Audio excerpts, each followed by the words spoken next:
Ayan mga kabro, may mumukbang na naman tayo ditong chicken biryani. Yan, napakasarap na ito mga kabro. Binili ko nga pala ito mga kabro dito lang malapit sa amin. Dito sa Guyabano Street. Yan po mga kabro. At bumili na po kayo kay ate at mura-mura lang. 165 pesos lang po at sulit na sulit yung kanyang lasa mga kabro. Ayan o, napakasarap. Ayan.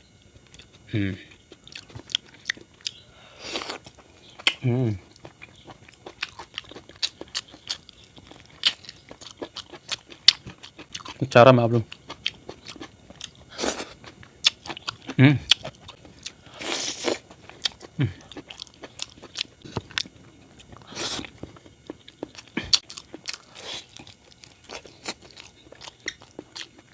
Ah.